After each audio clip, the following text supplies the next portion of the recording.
The sermon that I was sitting with for weeks, the question, was supposed to end the way the previous section did. All of us embracing the idea of risk, how to live our lives fully aware, not just of the COVID risks, but the risk of life and the need to realize that this moment is anomalous and not anomalous. But then other news started coming in the last few weeks, and it was clear that a sermon on negotiating risk couldn't end there. There was some other part of the story, some other part we're in right now, that was anomalous and not anomalous. What COVID was bringing to light, everyone points out, what it does is an exaggeration of what's already in the system, in the household, in the marriage. The good gets magnified, our peace of mind, our strong relationships, and so does the shaky and the broken. Which brings me to thoughts about risk in America.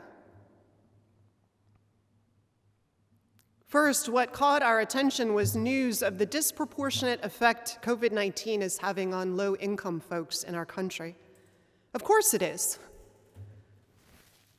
Low-income folks are more likely not to have health insurance or be underinsured. They are disproportionately the ones who are in frontline jobs, the ones that don't come with protective gear when you walk in the door, or didn't in the beginning. Low-income folks are the ones who often don't have options to work from home, and even if they did, home might not be such a safe place because if we are low income, we tend to live in homes with a higher density of family and friends there with us. We are also disproportionately represented in jails and immigration detention facilities where the issues of overcrowding and rapid spread of the illness also looms large. If we are low income, we are homeless. And if we add into the equation our likelihood of having food insecurity and other stresses and worries of being financially precarious, and we correlate all of that to the effects on our health, we are more prone to illnesses.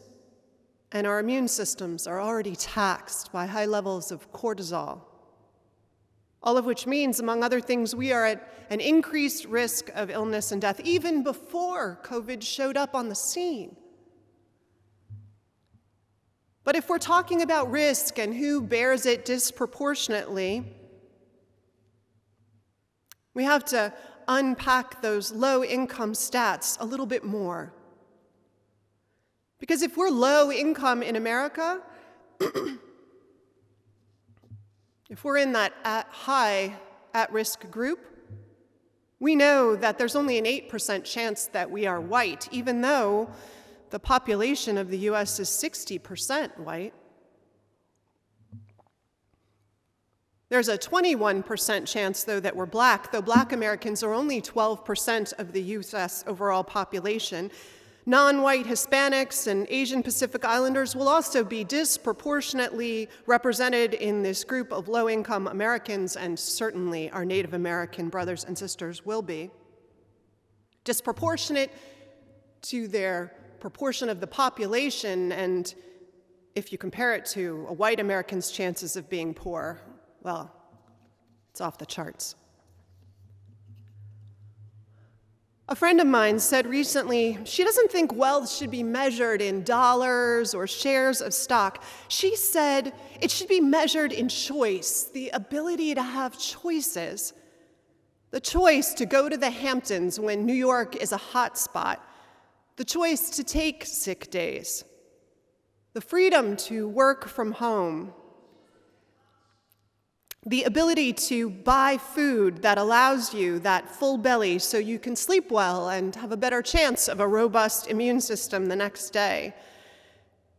So it isn't really a surprise, even though the stats aren't fully in, to hear that right now the virus disproportionately affects those who cannot mitigate risk, not nearly as much because they don't have the wealth of choices, and that those folks are disproportionately people of color. What does that mean in COVID days? Well, it means, among other things, if we are black in America, we are twice as likely already to have died from the coronavirus than if we are white, and that's just the start.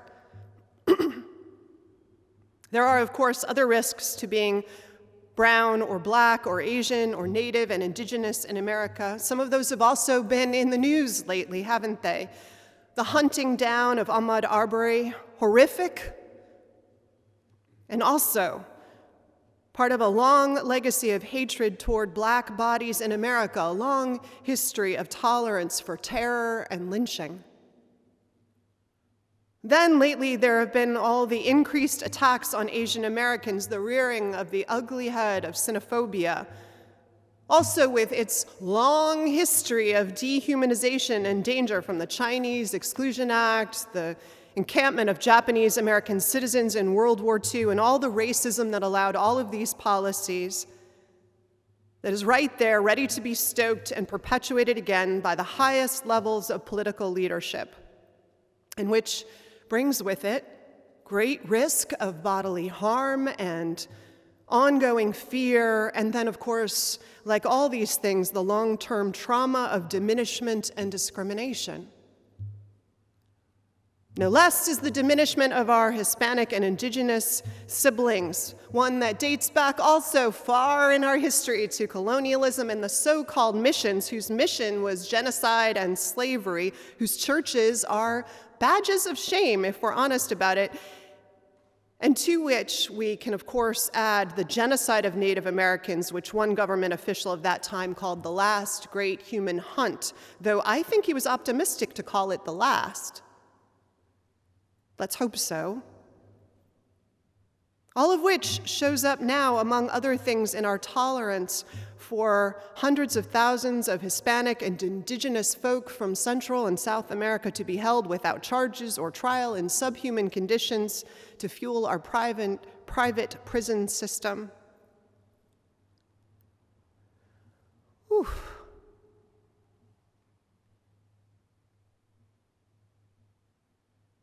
If you are non-white in America, you know the feeling of existential risk, of things about your world, about your body, not of your own making, that put you at risk you cannot mitigate. You know and always have what a tiny, invisible virus has forced all of the white friends and neighbors of yours finally to confront. The reality of living with a constant existential fear that you cannot entirely control or protect yourself from, even if many whites have more wealth of choice to seek out that protection. So maybe this chapter of our collective life as Americans, as awful as it is and will be, maybe it will teach our nation something about risk, something about terror. Maybe white Americans who are not low income will come to know in our twisting stomachs, in our late night waking sweats, in our weeping for lost loved ones, the senseless losses, know what an unacceptable reality it is for anyone to live with that kind of fear, at that kind of risk, so unable to do anything about it. Maybe. If so, maybe then, when our nation finds its vaccine for the novel coronavirus 19, we can start working on things that don't have a vaccine or a hope of that kind of quick fix. Maybe we can decide that the disproportionate, brutal, soul-numbing, body-breaking risk of some that has always been borne by some will be our next pandemic to fix.